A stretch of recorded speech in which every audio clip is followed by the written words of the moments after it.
Good Sunday morning. As the government shutdown is poised to become the longest in U.S. history, stretching into its fifth week, federal employees have missed paychecks. Critical food assistance is in jeopardy, and lines are growing longer outside of food banks. The country is just 2 days away from Election Day, with pivotal contests for governor in New Jersey and Virginia, where former President Obama was campaigning this weekend. Plus, the race for New York City mayor, which could shape the future of the Democratic Party. And in California, Prop 50 is on the ballot.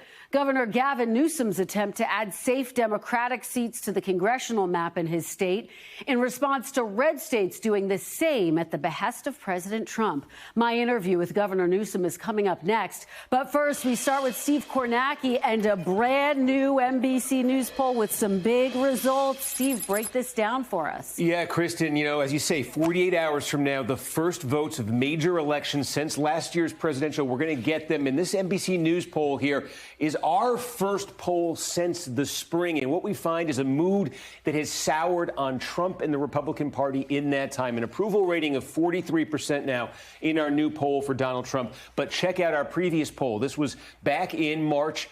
47-51. He was starting out now well into his first year of the second term, down to a 43% job approval rating for President Trump. This, of course, coming against the backdrop of the government shutdown. We asked the question, who do you blame? 42% say Democrats in Congress, but 52% said it's either the president's fault or his party in Congress's fault. This is striking, Steve, because here we are a month into this shutdown now, and more Americans still pointing the finger at Republicans for this. Certainly seems like it could be related to some of the numbers we're seeing here. Yeah. Now, check this out. Talk about Trump and his job performance on particular issues. Again, basically a year ago, he was elected. We asked folks, do you think he's delivering here? He does get decent marks when it comes to border security and immigration. Slight majority say he has lived up to what he promised to do there. But on none of these other topics do you see that number getting past the mid-40s. In fact, the low 30s down here on the economy questions. Well, and part of why President Trump was elected on the economy, now it seems like it could be a headwind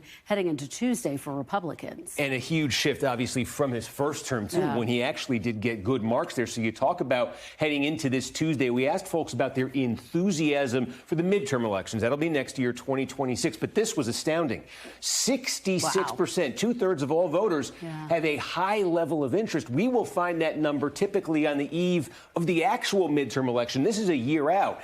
And this is what's encouraging for Democrats, troubling for Republicans. More enthusiasm for Democrats. That high level of interest, it's about 3/4 of Democrats. It is a little bit lower there for Republicans, and that could feed into the second part of this equation, and that is we asked folks, midterm election, which party would you want to control Congress? And the Democrats have now, in our poll, this is significant, opened up an 8-point advantage over Republicans. We checked this back in the spring.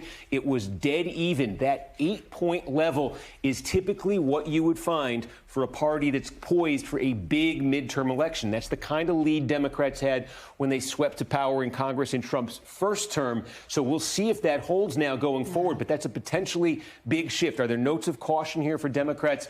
Yes, there are. This is the big one right here.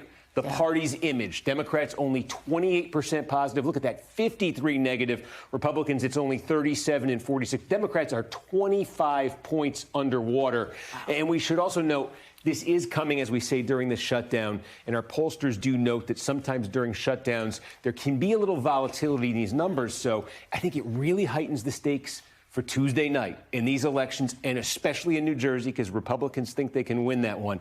And if Republicans can win in New Jersey, despite the numbers we're showing here, they're going to be feeling a little bit more encouraged heading into next year. But if the Democrats have a big night, these numbers have a lot to say about it. Yeah, Steve, all eyes are going to be on New Jersey, that closer than expected race. Steve Kornacki, fascinating findings. Thank you so much. We thank you for watching, and remember, stay updated on breaking news and top stories on the NBC News app or watch live on our YouTube channel.